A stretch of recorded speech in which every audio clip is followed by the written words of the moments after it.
खूप छान तरी आलेली आहे ही आपली अस्सल नाशिकची मिसळ। नमस्कार ताई। नमस्कार ताई, आज काय बनवतोय आपण? तर आज आपण आपली फेमस अशी नाशिकची मिसळ बनवणार आहोत। पूर्ण लाल होईपर्यंत अशी ग्रेव्ही ही आपण फ्राय करणार आहे।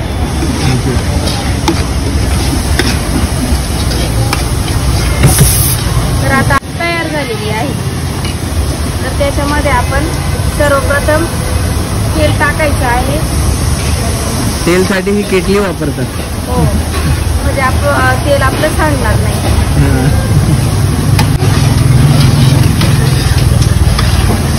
ही आपली ही मिसळ कुठली आहे? आपली मिसळ ही नाशिकची मिसळ आहे। नाशिकची फील? हो, आणि ही गावरान मटकी आहे। ही गावरान मटकी आहे? हो। याला पहिले बॉईल करून घेतात? हो, म्हणजे आपला वेळ कमी वाचतो। ओके। गावरान म्हणजे ही तुमच्या नाशिकवरून आलेली आहे? हो, नाशिकवरून आणलेली स्पेशल? स्पेशल। आणि ही ऑर्गॅनिक शेतातलीच आहे। ऑर्गॅनिक शेतातली आहे? हो। अरे वा। तर आता आपलं तेल व्यवस्थित सुटलेलं आहे। त्याच्यासाठी आपण मसाला घ्यायचा आहे। हा मिसळ मसाला आहे ना, हा घरीच तयार केलेला आहे। हा घरीच तयार केलेला आहे? अरे वा। आणि त्यानंतर हा पण मसाला मिसळचाच आहे, तो पण घरीच तयार केलेला आहे। त्यानंतर ही लाल मिरची ही पण आपण घरीच तयार केलेली आहे। म्हणजे सगळ्या गोष्टी तुम्ही स्वतः तयार केलेल्या आहेत? म्हणजे बाहेरून आपण काही कुठले मसाले घेत नाही? मग हीच आपली म्हणजे नाशिकची मिसळ स्पेशालिटी आहे? हो।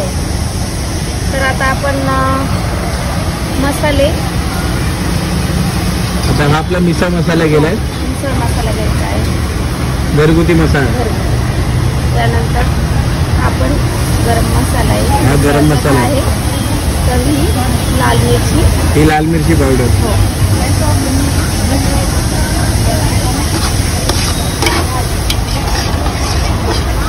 छान असं परतून घ्यायचं।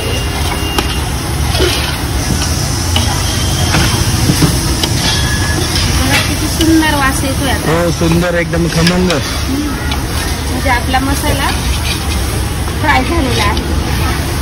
वास आल्यानंतर आपण समजायचं की आपला मसाला व्यवस्थित परतला। नंतर त्यामध्ये आपण हे मटकी टाकायची। मटकी टाकली।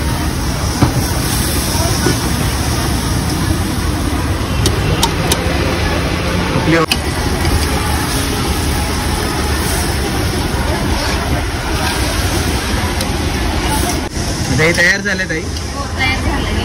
तर आपण आता त्याच्यामध्ये गरम पाणी घालणार आहोत। गरम पाणी? पाणी घालायचं।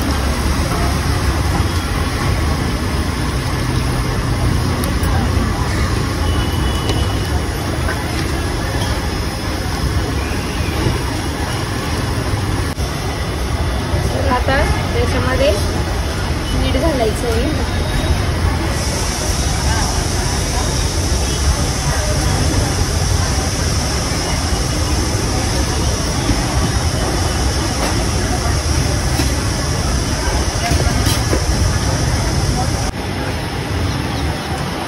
तर आता आपण जरा वेळ झाकण ठेवायचं आहे येईपर्यंत। ताई, मिसळ तयार झाली आता? हो, आता आपली नाशिकची झणझणीत अशी बघा ही मिसळ तयार झालेली आहे।